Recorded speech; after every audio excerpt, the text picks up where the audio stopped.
¿Qué pensarías si te dijera que la morgue no es solo un lugar al que acuden personas todos los días, sino que, al igual que en muchos otros lugares, hay almas atormentadas? ¿No lo crees? Pero dime, ¿en qué crees que se diferencia este lugar de, por ejemplo, un cementerio, un hospital o cualquier otro lugar, excepto una morgue? Escucharemos varias historias sobre experiencias vividas que nos han confiado y que hemos guardado durante mucho tiempo para... Quizás esto nos ayude a responder a la pregunta que acabo de hacerte y a aclarar la situación, así como a conocerte mejor. Ponte cómodo. Alejémonos por un momento del estrés y el ajetreo del mundo exterior y prepárense mejor y únanse a nosotros con la bebida que prefieran y primero vayamos a Lagos de Moreno. Irma J. nos lo contará esta noche. Buenas noches, público y Alan. Quiero aprovechar que han compartido algunas experiencias del personal que ha trabajado o trabaja en la morgue para contarles lo que me sucedió en mi profesión de enfermera, de la que me jubilé el año pasado. Trabajé en 2 hospitales aquí, en Lagos de Moreno, y quiero contarles sobre uno de ellos. Pero, por supuesto, no quiero causarles problemas si menciono de qué hospital se trata, porque voy a contarles una historia que, si lo piensan bien, podría poner al hospital en una mala posición, si se mira desde otro punto de vista. Pero no me adelantaré. En este hospital hacía mi trabajo, trabajaba como enfermera, antes ya había trabajado en otro hospital, pero en Tepatitlán, y cuando me mudé aquí por una oferta más ventajosa, me encontré en un hospital al que, resumiendo detalles que no vienen al caso, llegaban muchos cadáveres de personas sin hogar, socialmente marginadas, porque este lugar está cerca de un albergue y, al parecer, había algún tipo de acuerdo entre ellos al respecto.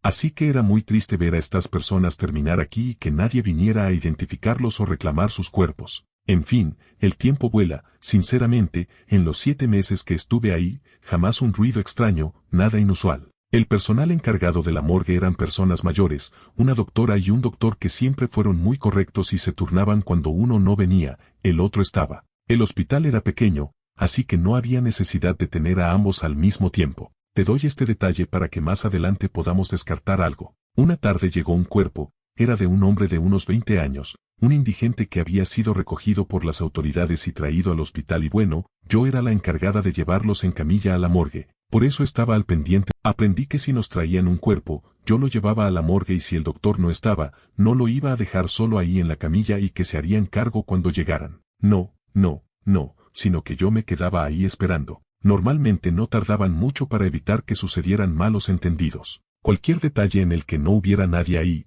por eso lo dejé. Lo puse en la plancha y esperé al doctor por unos 3 minutos, quizá llegó. Hicimos lo correcto y yo la ayudé a moverlo hacia los congeladores. Todavía no trabajaría con ello y estábamos ambos presentes cuando lo cerró. Ahora te digo esto porque la tarde avanzaba, hice mis tareas pendientes, entre ellas un informe que correspondía a este. Finalizando, tal vez pasaron unas 2 horas, volví con la doctora para llevarlo para que hiciera lo que faltaba. En el pasillo que conducía a la morgue me encontré con la doctora, venía saliendo de su hora de comida y abrió la puerta, adentro haríamos todo el asunto del informe. Ella era la única de turno que tenía las llaves, ahí había una copia por supuesto, pero esta se guardaba ahí con el guardia o en administración para que nadie más que ella o el doctor pudieran entrar, salir o cerrar. Es que te digo esto porque al entrar vimos que el cajón del congelador donde habíamos puesto a ese hombre estaba abierto. La doctora camina rápidamente, dejando sus cosas en el escritorio, lo abre por completo y no hay nadie. Debiste ver la cara con la que me volteó a mirar,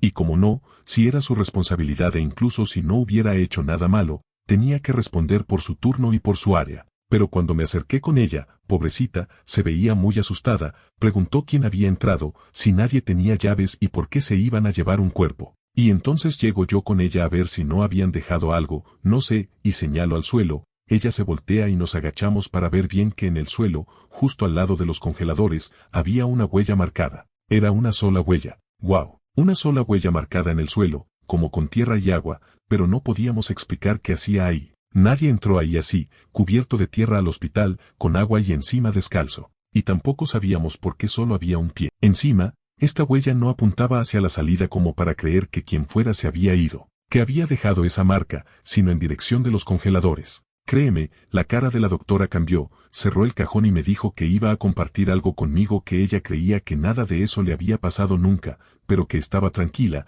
estaba segura de que nadie había entrado. Porque me dijo que un maestro le había dicho que cuando alguien se va de este mundo y sabe que nadie vendrá a buscarlo, a reclamarlo, que probablemente nadie llorará por él, no esperan, se van solos. Que aunque no sepamos a dónde, si caminamos flotando como algunos dicen, ¿cómo lo hacen? Aún así se van. Es triste, pero la doctora me dijo que para nosotros era un alivio, no le gustaba la idea de que eso hubiera pasado. Pero no tendríamos que responderle a nadie por ese cuerpo si se había ido y si lo que estábamos viendo era verdad. Lo que le habían enseñado, nadie vendría. Y tenía razón. Pasé una semana muy nerviosa pensando en ese hombre, si vendría la familia, pero no, nadie se dio cuenta de que su cuerpo desapareció. Solo la doctora y yo. Irma, en su correo, nos cuenta que jamás volvió a desaparecer un cuerpo en ese hospital, bajo ninguna circunstancia, nadie se dio cuenta de que faltaba un cuerpo y dice que eso fue justamente lo que le pegó, porque aunque nos dice que sintió miedo imaginando que el cuerpo de ese hombre se iba solo, aún así le dio tristeza pensar que nadie lo buscó, que se fue solo de este mundo. Volemos ahora a República Dominicana directamente a Santiago de Caballeros. Carlos Domínguez nos cuenta esto, hasta el día de hoy continúo trabajando como embalsamador en República Dominicana, pero antes de tener mi propio negocio, trabajé con un hombre llamado Agustín, quien tenía una pequeña morgue a un lado de un hospital que fue demolido hace años, lo convirtieron en un barrio. Esta morgue estaba separada del hospital por un lote largo, tenías que caminar detrás de él y la verdad es que solo estábamos este hombre y yo, no había más personal asignado a esta área más que nosotros. Un día llego a mi turno, entro como a las 8 de la mañana y como te digo, tenía que caminar por un lote largo que dividía esta casita, parecía más una casa de un piso que una morgue de hospital. Pero tenía todo lo necesario y ahí iba caminando, tal vez a 15 metros como máximo de la morgue, cuando veo que desde adentro a través de una de las ventanas que estaban altas, casi pegadas al techo, una persona está mirando. No sé si llamarle hombre o mujer, porque no la vi directamente. Al instante asumí que era Agustín, nunca hubo nadie más ahí y el personal de limpieza siempre hacía todo por la noche, antes de que nos fuéramos de ahí, nadie más debería poder entrar. Al acercarme veo a esta persona asomando la cabeza, me ve y se baja. Fue entonces cuando me di cuenta de que mirar ahí arriba era difícil, había que subirse a algo alto y el señor Agustín yo nunca lo vi subiéndose a ningún lado así, ¿por qué lo haría? Entonces camino y antes de entrar, Agustín me saluda por detrás, deseándome buenos días y preguntándome cómo estaba y todo eso. Creo que vio mi cara de confusión en la puerta porque cambió sus preguntas a si algo me había pasado. Le explico, ¿sabes qué, Agustín? Bueno, mira, acabo de ver esto, una persona asomándose desde arriba en la ventanita. No sé, logré ver bien, pensé que eras tú. Y no me dijo nada, solo me dejó entrar y me mostró la morgue completamente vacía, excepto por el cuerpo de una mujer adulta en la plancha. Mira, aquí no hay nadie, muchacho, quizá viste algo mal. No te asustes. ¿Cuánto tiempo llevas aquí conmigo? No dejes que el miedo te gane. No te imagines esas cosas. Le dije que no había imaginado nada. Juré que había visto eso, a alguien asomándose. Quizá había alguien más adentro. No hay nadie más que nosotros tres aquí. Debiste haberlo abierto con las llaves. No, vengo del hospital, lo arreglé ahora mismo y aquí no ha salido nadie. Le respondí, sí vi que lo abrió, pero me quedé aferrada a él, con miedo de creer que no había sido una persona viva lo que había visto. Y pensando en esa opción ahí en la morgue, sí me dio miedo. No te miento. El señor Agustín me vio y dijo, ya bajando sus intenciones a quizá calmarme, haciéndome creer que había visto algo mal y dijo un poco más serio, pero con calma, te voy a decir algo Carlos. Esta mujer ha estado moviéndose desde que llegó. Mucho. No te asustes, sabes esos movimientos que quedan en el cuerpo. No es nada fuera de este mundo. Sí, pero se mueve más de lo normal. Carlos, te creo, pero no creo que haya sido ella la que se levantó y se asomó. Y si sí, bueno, ¿qué vamos a hacer? ¿Seguir trabajando para que se vayan? No, vi la cara del hombre y supe que quizá me creyó y en parte también consideré ahora que quien se había asomado por esa ventana alta había sido esa mujer. ¿Por qué?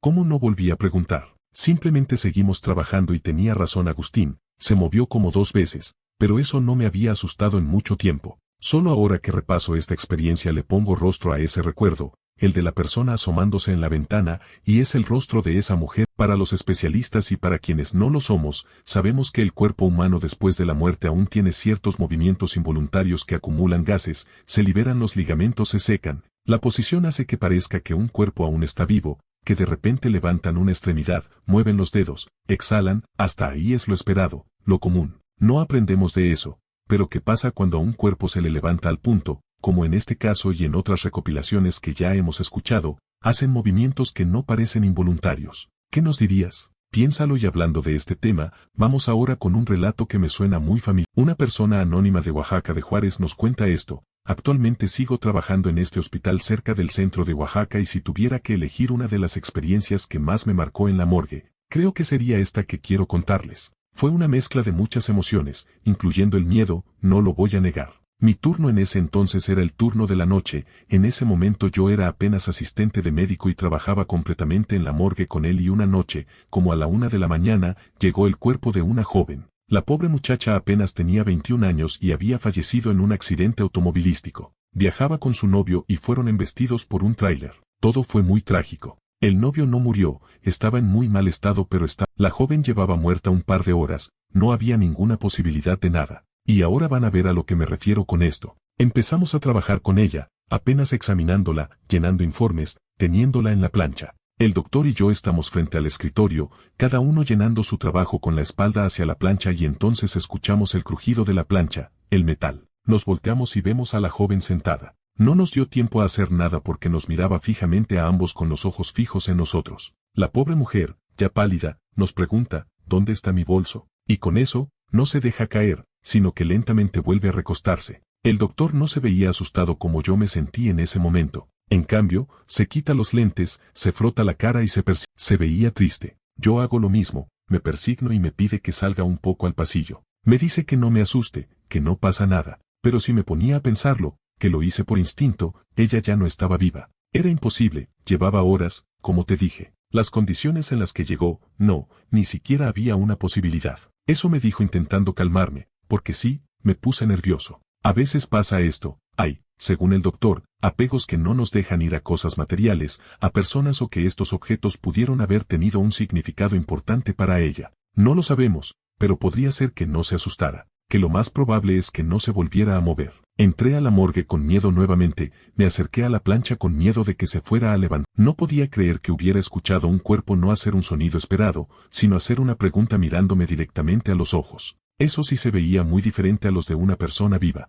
Creo que eso también fue lo que me afectó, porque en sus ojos, aunque esta pobre muchacha estaba sentada mirándome, hablándome, no se veían vivos. Por eso, cuando llegué y la vi de nuevo, mi miedo se fue. Sentí tristeza, me dolió. Trabajé lo mejor que pude con el doctor y terminamos. Tiempo después, fue entregada a sus familiares y no volvimos a saber nada más. Creo que lo que vi en los ojos de la joven me marcó más que todo lo que te acabo de contar, y eso ha sido lo peor que me ha pasado y jamás lo olvidaré. Debemos recordar que los eventos paranormales no siempre nos asustan o no. El miedo viene solo. Hay ocasiones en las que pueden causarnos enojo, confusión, angustia o calma. Lo que sí sabemos es que lo que sentimos fue real. Y vamos con otra experiencia ahora, directamente a Quito, Ecuador. Marco Guamán, esta noche nos cuenta esto. Me gustaría hablarles en esta ocasión, aprovechando que hace poco escuché uno de los videos de las experiencias en la morgue. Al terminarlo rápidamente me puse a buscar un antiguo negocio que era una pequeña morgue, un lugar donde aquí en el camino a San José del Condado, subiendo la cuesta. Yo trabajé con un señor que en ese entonces tendría unos 60 años y hubo épocas, en los 80,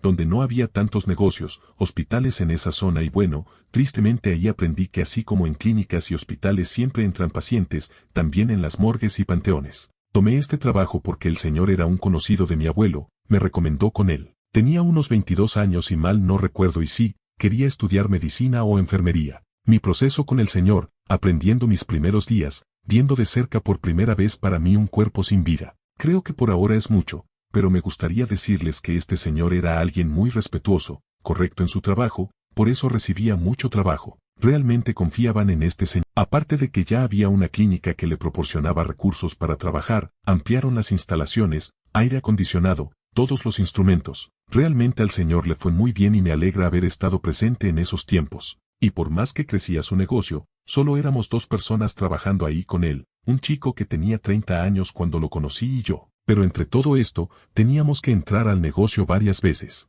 Si teníamos un viaje, teníamos que parar por algo, no sé. El punto es que si salíamos o no, él estaba ahí. Había ido a la tienda y yo era el único dentro de su negocio. El otro chico estaba afuera lavando unas cosas. Yo salgo, regreso y cuando entro, veo un cuerpo de un hombre adulto, justo el que estaba trabajando. El señor Ramón olvídalo, me dio tanta rabia ver eso porque rápidamente pensé que era el otro chico. Digámosle Samuel, que lo había bajado, que lo había movido por accidente, quién sabe, algo así, pero no era yo porque ni siquiera había pasado nadie cuando yo salí. Así que rápidamente fui a unos lavamanos que teníamos y me quejé con Samuel, diciéndole esto y que me iban a regañar por haber tirado el cuerpo. Y él me detuvo para ver cómo tirar el cuerpo. ¿De dónde? ¿Qué dices? ¿A qué te refieres? Me dijo. Y yo le respondí, tú moviste el cuerpo cuando entraste, estaba en el suelo cuando regresé. ¿Y qué si el señor Ramón lo vio? me iban a correr. Y él me dice, cálmate, que no había sido él, que yo nunca haría algo que pusiera en peligro nuestro trabajo. También me preguntó si lo había puesto, y fue cuando recordé, no, porque mi enojo y el brinco yo había salido sin moverlo. Así que volví rápido y Samuel fue conmigo. Llegamos, entramos, lo levantamos entre los dos y es cuando llega el señor Ramón. ¿Qué pasó, chicos? ¿Van a moverlo? ¿Por qué terminamos de guardarlo? Y fui honesto con él, le conté lo que pasó, lo que vi y no le dije que pensé que era Samuel, le dije que así lo encontré, quizás se movió de repente. Y la reacción del señor Ramón me sorprendió. Pensé que me iba a regañar o a enojar, pero no. Con calma dejó unas cosas en una mesa y nos ayudó a guardarlo y solo nos dijo que no nos asustáramos, que había pasado de repente, que no era malo para nada, solo que tuviéramos cuidado para que no volviera a pasar o si pasaba, rápido lo pusiéramos de nuevo. Ahí me di cuenta de que Samuel tenía la misma cara que yo, había empezado a trabajar ahí una semana antes que yo, así que ambos estábamos aprendiendo lo mismo. No quiero rodearte de más cosas, así que te diré que la siguiente semana, pasaron muchos años, pero recuerdo todo muy bien. Estábamos solo Samuel y yo. El señor San Ramón siempre tuvo inconvenientes con las gestiones en la clínica, todavía no nos conocían bien allí, así que tenía que encargarse de buscar las cosas. Esa tarde, Ramón dejó un cuerpo al cuidado de Samuel. Me refiero a él, porque solo él podía trabajar directamente con los cadáveres que dejaran allí por el momento. Yo era solo un asistente general, por así decirlo. Él me pregunta si puedo pasarle una manguera que usaba para limpiar la planta. Me doy la vuelta, él está ajustando unas llaves, de espaldas a mí, al igual que yo a mí, de espaldas al cuerpo, el que estaba al otro lado de la morgue, y yo también. Y en medio, la plancha con el cuerpo de un hombre adulto. De repente, antes de girarme para darle la manguera, mientras la desenrollo, oigo detrás de mí una risa, pero era como esas risas que se contienen, como para que no te oigan. Solo que al mismo tiempo se escuchó, tan clara y fuerte, era extraño y sabía muy bien que esa risa, de voz grave, no había sido de Samuel. Me giré y no hizo falta preguntar nada porque estaba mirando el cuerpo con los ojos muy abiertos y giré mi mirada también hacia el cuerpo. El hombre de la tabla de planchar tenía los ojos cerrados. Todo estaba en orden excepto la boca. El cuerpo de este hombre tenía una sonrisa que, de verdad, me cuesta creer que este tipo de cosas pasen. Nunca he visto a una persona sonreír así, y menos un cuerpo sin vida. Así que dejamos todo allí y salimos corriendo sin decir nada, asegurándonos de permanecer fuera de la morgue, en la puerta, mientras nos preguntábamos, ¿viste que sonreía? Sí, sí, lo vi claramente, incluso lo oí. Por eso me giré, diciéndonos que podría ser una broma, pero Samuel me dijo que no podía ser y me recordó todo lo que Ramón ya había trabajado con el cuerpo, que ya no tenía nada dentro, si me entiendes. Nos quedamos allí alrededor de una hora hablando nerviosamente, asustados. No queríamos entrar y el señor entramos solo para encender las luces, para no quedarnos a oscuras afuera, sin embargo, no podíamos ver, el cuerpo estaba lejos de la entrada hasta que llegó el señor Ramón, quien no estaba tan sorprendido como preocupado por su rostro. Nos preguntó mientras le ayudábamos a cargar las cosas, ¿y bien? ¿Qué pasó, chicos? Samuel le contó lo que había sucedido y el señor Ramón entró, diciéndonos que lo esperáramos afuera si queríamos. Entró, estuvo allí un rato y luego salió y dijo, miren, chicos, tengo que decirles algo. He trabajado en otras partes de esto también y sé que hay cosas que no podemos explicar. Algunas personas mueren pero no se van. Es solo que aquí, siéntense, déjenme contarles. Cuando compré este terreno, me lo vendió un hombre que vivía cerca, a la vuelta de la esquina. Se fue con el dinero de la venta. Lo conocía y sabía que lo estaba vendiendo, por eso me dijo, cuando le ofrecí comprarlo, Ramón, ¿estás seguro de que lo quieres? Y yo le pregunté al vecino, ¿por qué? ¿Qué le pasaba? Me lo estaba dando muy barato y algo debía estar pasando, tal vez algún proceso pendiente o no sé, pensé algo así. Y él dijo, Ramón, no te lo ofrecí al principio porque, verás, esta tierra era de un tío mío que falleció recientemente y me la dejó a mí, que no lo quería. Verás, antes de que tuviera su casa construida allí, bueno, ya sabes por qué la demolieron,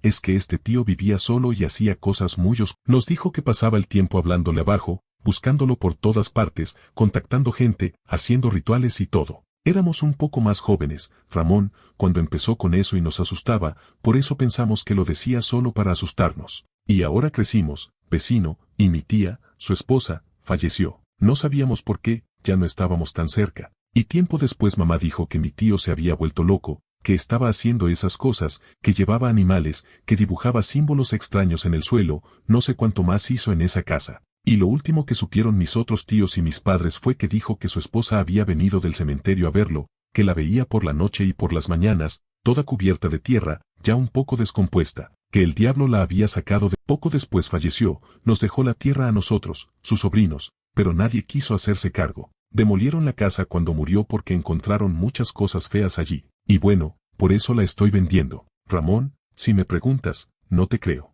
No es posible que eso haya pasado. Lo que es cierto es que se le fue la mano al meterse en todas esas cosas, de eso estoy seguro, pero quiero venderla y que quien la compre se arregle. Por eso te pregunto, ¿estás seguro, chicos? Yo tampoco creía que fuera posible. La compré, la construí aquí. Con el tiempo empecé a trabajar con cuerpos y me pasaron cosas como a ustedes. Nunca me movieron objetos, me cerraron la puerta, me apagaron las luces. No era siempre con los cuerpos, los movían de un lugar a otro, los arreglaban de forma diferente. Había veces que me hablaban, me decían, Ramón, ven, acércate, tumbado allí sin moverte. Te vi, chicos, como movían las bocas de más de un cuerpo aquí. Pero bueno, verás, cuando inviertes en tierras, el negocio, gracias a Dios, nos va mejor. No puedes irte fácilmente. Lo único que queda es encomendarte a Dios, bendecir tantas veces como puedas aquí y esperar que pare.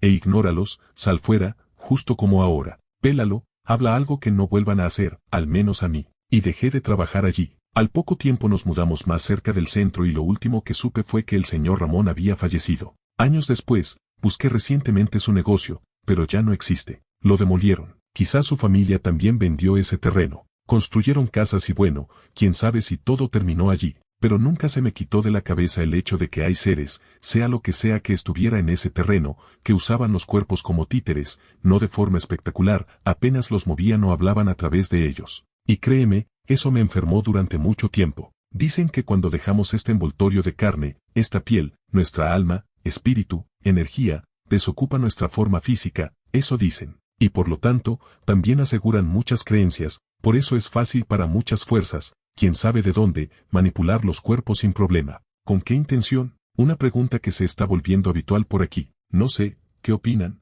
Mientras comentan, escuchemos ahora la experiencia de Jesús Quevedo. Nos escribe desde Ciudad Juárez, México, y esta noche nos cuenta. Cuando escuché una compilación en este canal sobre historias de la morgue y tú hablabas, Alan, de un caso de una niña, si no recuerdo mal, era una niña que su familia vino a buscarla en un ataúd extraño. Recordé algo que viví muy similar a ese caso. No sé si hay personas que podrían creer que esto es una mentira o que estas cosas no suceden, cuando la realidad es que sí. Yo nunca lo dudé por experiencias que otros médicos más viejos nos contaron, con más experiencia, pero cuando me tocó a mí, es realmente algo increíble. Sinceramente, trabajé muy poco tiempo como ayudante de médico aquí, en un hospital que cerró hace unos años en Ciudad Juárez, lo reubicaron más bien, pero en esos años, estoy hablando de 2007, cuando ayudaba a un doctor con algunos trabajos de embalsamar cuerpos y tal, un día nos llegó un niño de 6 años. Lo habían recogido, según nos habían dicho, en una casa no muy lejos de un barrio que tenía más dinero por ahí. Lo habían reportado y no sé qué más hicieron. No nos dieron muchos detalles,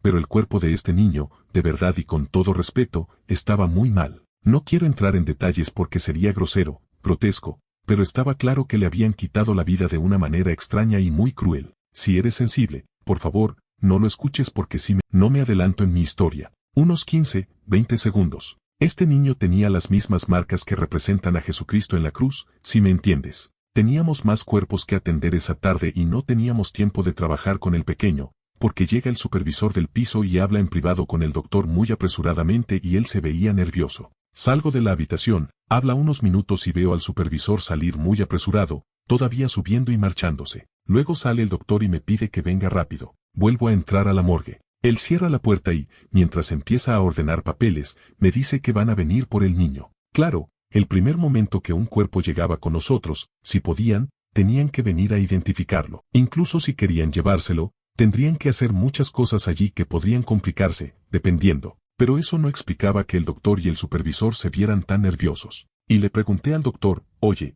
¿pero qué pasó? ¿Por qué están así? ¿Vienen los policías por lo que le pasó al niño o qué? Y él me mira muy serio y me dice, apartando carpetas, hojas, no, los policías no vienen, y no deberían venir porque se va a poner muy feo si eso sucede. Mira, hijo, lo que pasa es que este niño es de una familia de gente, ya sabes, que tienen problemas precisamente con la policía. Le explico, no, le respondo, sí, me pongo nervioso. Bueno, tenemos que sacarlo rápido. No tardarán en llegar y lo que no queremos es que se crucen con la policía porque van a venir a preguntar por él. Su familia está muriendo de rabia, imagínate. El supervisor vino ahora mismo porque los llamaron muy enojados pidiéndolo y la señora, su madre, le dijo que se lo habían robado. Se enteraron por la mañana de su hijo y vienen aquí. Hagas lo que hagas, no digas nada. Buenas tardes, y ya está. Lo siento mucho o nada, porque no sabes cómo vienen. Vamos a sacarlo entre los dos y si te preguntan algo que pueda ser que no, diles que apenas llegó con nosotros, que no pudimos trabajar con él. Voy a decir eso también, que ni siquiera pudimos verlo. El punto es hacerles entender que no lo vimos. Vale, imagina qué nervioso estaba. Tenía 24 años en ese momento y estaba pero bueno, nos habían pedido que lo entregáramos como si nada hubiera pasado, para hacerles ver que estábamos haciendo bien nuestro trabajo, que no sabíamos nada, porque esa gente es capaz de cualquier cosa. Y el doctor me seguía diciendo, han llegado. Vamos a ponerlo en la camilla y a moverlo por la puerta trasera, donde se aparcan las ambulancias. Recuerda, no digas nada. Si te dan algo, acéptalo, no lo rechaces. Luego tiraremos lo que te hayan dado y no mires demasiado. Sí, vamos juntos. Movimos el cuerpo del niño en la camilla. En esa parte no había nadie, el hospital se había encargado de despejar esa zona para que pareciera que no había mucho personal allí. Salimos y había una señora y un señor, quizás rondaban y sí, rápidamente nos dimos cuenta de que eran peligrosos. El hombre traía, sin ocultar nada en absoluto, un arma larga cargada en la parte trasera de su camioneta,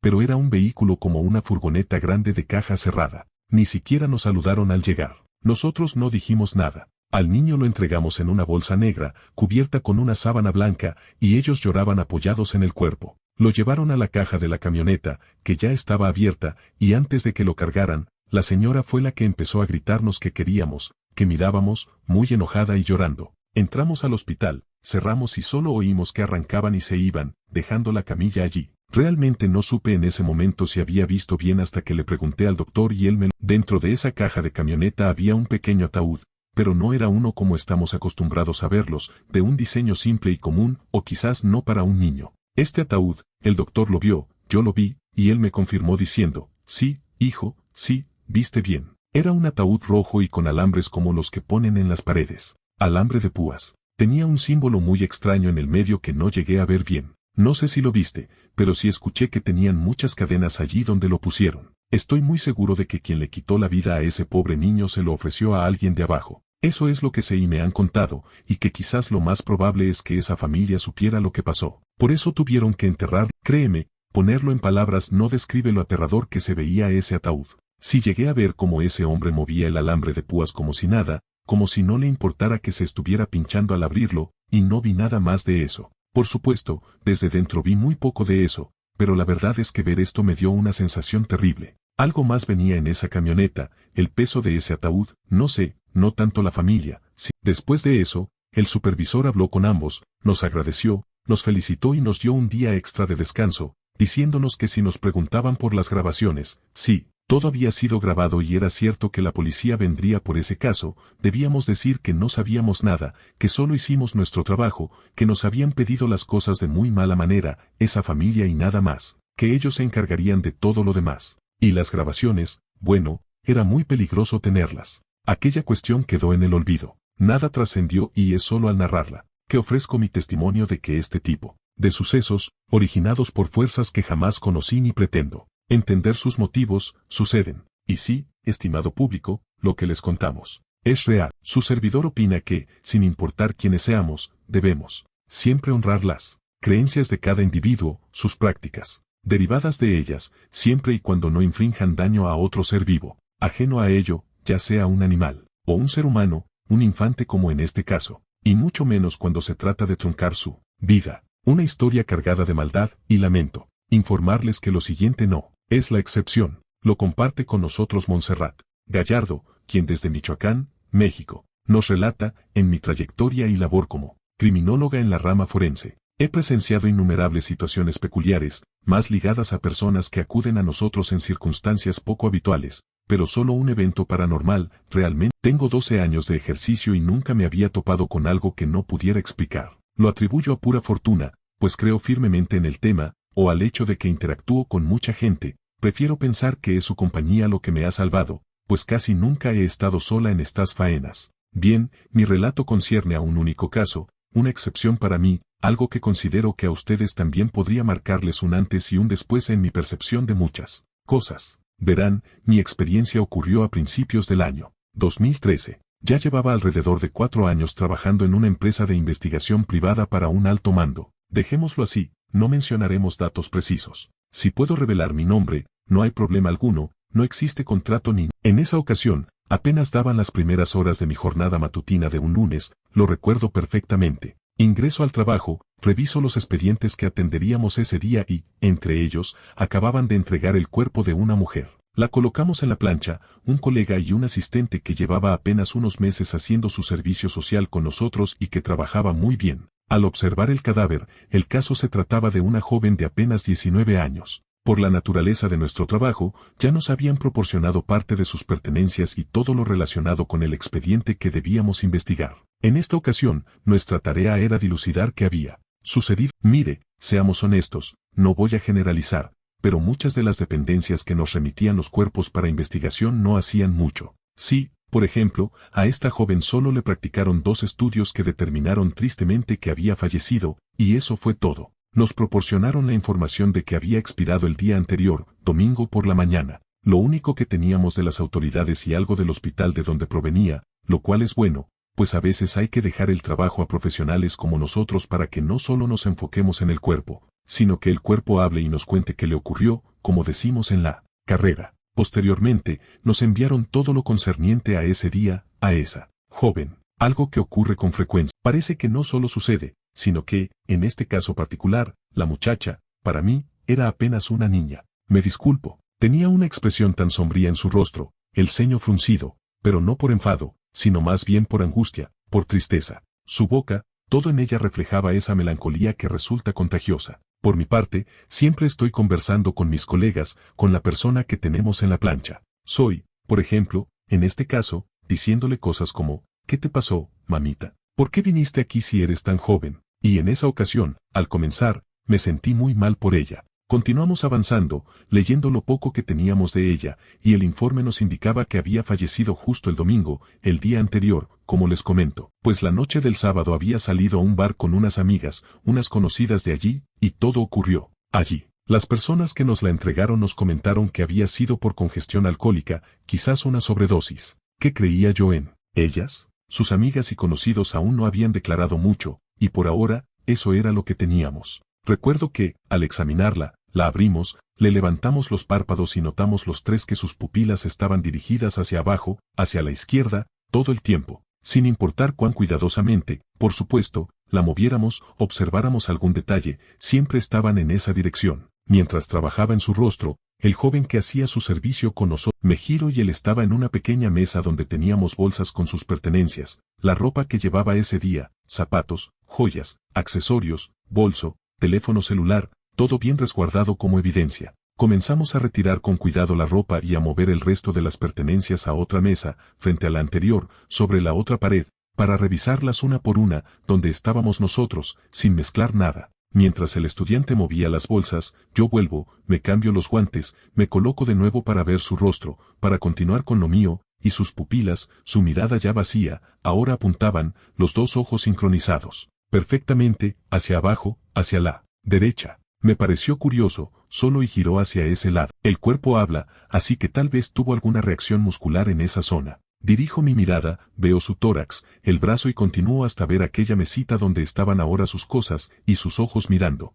allá. Sí, hice la conexión en ese instante. No nos hagamos, pero no lo tomé como algo de otro mundo, una coincidencia. Y ahora le dije a la joven, no vamos a tocar tus cosas, tú tranquila, mamita, que están aquí para averiguar qué te pasó. Sé que quizás han escuchado a la mayoría de los colegas decir que los cuerpos lloran después de morir, y créanme, esa noche fue el caso. La segunda vez, por así decirlo, giró la mirada, comenzó a derramar lágrimas. Continué trabajando con ella, hablándole, secándolas mientras mis colegas seguían revisando sus pertenencias, los informes. El chico de servicio social se lleva solo la ropa para investigarla en otro departamento, dejando el resto de sus pertenencias allí. Por unas cosas que había encontrado, mi colega y yo nos quedamos solos, continuando con el trabajo de la chica, y algo detrás de nosotros nos hace saltar de susto. Había sido un sonido algo metálico, cayendo, pequeño, pero como siempre, permanecíamos en silencio. En la sala, eso nos asustó. Nos giramos y ya a nuestros pies, un anillo había rodado hasta la plancha.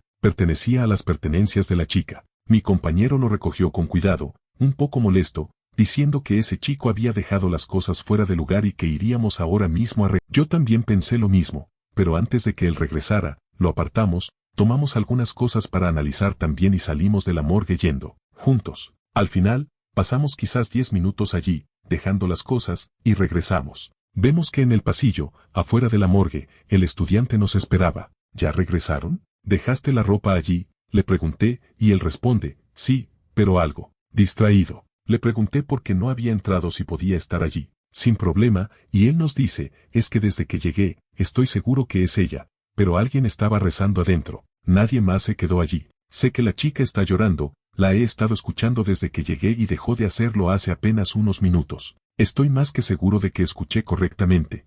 Yo miraba por doquier, buscando a alguien. Quizás en algún lugar un familiar de la chica se había colado y era quien había escuchado llorar. Yo creí al chico en eso, y tanto el estudiante como mi colega empiezan a decir, la mano. Miren, se giró para ver el cuerpo, y los tres vimos que la chica levantó su mano derecha y, por el proceso de rigidez del cuerpo, con lo que se podría explicar esto, solo dejó su dedo índice rígido extendido, apuntando más bien hacia sus pertenencias en la mesa. Puse atención a muchas cosas que pensaba en ese momento a lo que veía. Comencé a buscar entre sus pertenencias, mientras mi colega seguía trabajando con ella. Él también dio una explicación a esto, y con el estudiante, vimos en su bolsa cosas como su cartera, maquillaje, un bolígrafo morado y tinta del mismo color, y entre todo eso, un trozo de papel. En ese momento, llega la persona encargada de recopilar los testimonios y así ayudarnos con la investigación, y nos dice que las amigas que estuvieron con ella esa noche ya habían rendido su declaración. Estas chicas estaban muy mal, no solo emocionalmente destrozadas por su amiga, sino también de salud, habían bebido, no en grandes cantidades esa noche, pero sí les habían puesto algo en sus bebidas. Nos dijeron que sus tres amigas habían dicho lo mismo, esa noche habían bebido apenas un par de copas y comenzaron a sentirse un poco mareadas, extrañas, porque no estaban borrachas, pero compartieron mesa con unos chicos que habían conocido allí. Recuerdan que su amiga, la chica, les hacía señas para que la ayudaran a deshacerse de un tipo que era muy insistente con ella, pero a un nivel que las asustó. Dijeron que este chico estaba siempre pegado a ella, no se apartaba de su lado ni un segundo. Ella se levantó para ir al baño y él fue con ella, la esperó afuera, y todo esto apenas conociéndola esa noche. Y les habían invitado precisamente a unas copas ese sábado. La chica, desde el momento en que se sentaron con ella, no pasó un segundo sola sin que él estuviera casi encima de ella. Sus amigas apenas podían quedarse sentadas porque ya se sentían muy mal, pero todas recuerdan la mirada de la pobre chica que teníamos en la plancha, a la que no le habían dado una bebida normal o una con un poco más de alcohol, sino algo que la había traído hasta allí, algo que explicaba lo que habíamos encontrado escrito en ese papel, en tinta morada. Su letra era temblorosa, señal de que estaba muy nerviosa y fuera de sí cuando escribió eso, que aparentemente no tuvo tiempo de darle a nadie. Ella esperó el momento en que aquel hombre se descuidara, cosa que nunca sucedió, y ella decía, no me dejes sola. Con estos detalles, podemos armar el informe, mejorar el caso completo para buscar a él. Pero yo me quedé toda la tarde trabajando con ella, destrozado también, leyendo ese mensaje de auxilio que me había impactado tanto que no sé, quizás hubiera hecho una diferencia. Y le seguía repitiendo a la chica que mientras estuviera en esa plancha, no iba a estar sola, que me iba a quedar con ella hasta que su familia viniera a recogerla. Solo entonces se calmaron las cosas que estábamos viendo. Mientras estuvo con nosotros en la morgue, dejó de derramar lágrimas y su rostro, después de todo eso, también cambió tanto. Me quedé a hacer doble turno, dormí, incluso un rato con ella, sin quitarme mis ropas, pero siempre allí, hasta que su familia llegó 2 días después. Realmente me quedé allí, no me fui, por mucho que me llamaran. Ya me conocían allí en el trabajo y entre ellos entendieron por qué me quedé. Después de que me sucedió esto,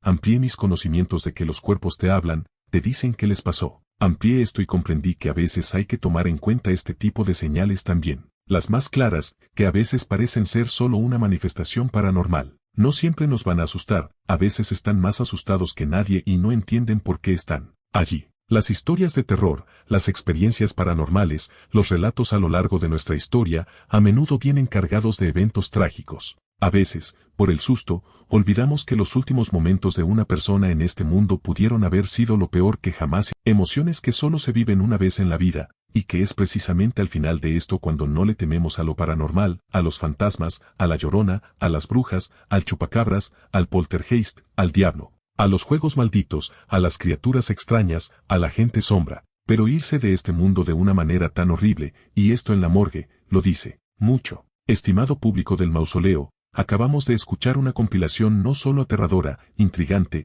triste en algunas partes, de situaciones extrañas, que les agradezco de todo corazón por compartir con nosotros. Y también a ustedes por seguir apoyando este espacio a través de tantas metas que hemos alcanzado entre todos. Más de 150,000 suscriptores confiando en el trabajo de su servidor en este lado del micrófono. Les agradezco de todo corazón por haberme dedicado su tiempo en su trabajo, en sus viajes, acompañándolos en sus actividades, en la calidez de su hogar, para este canal.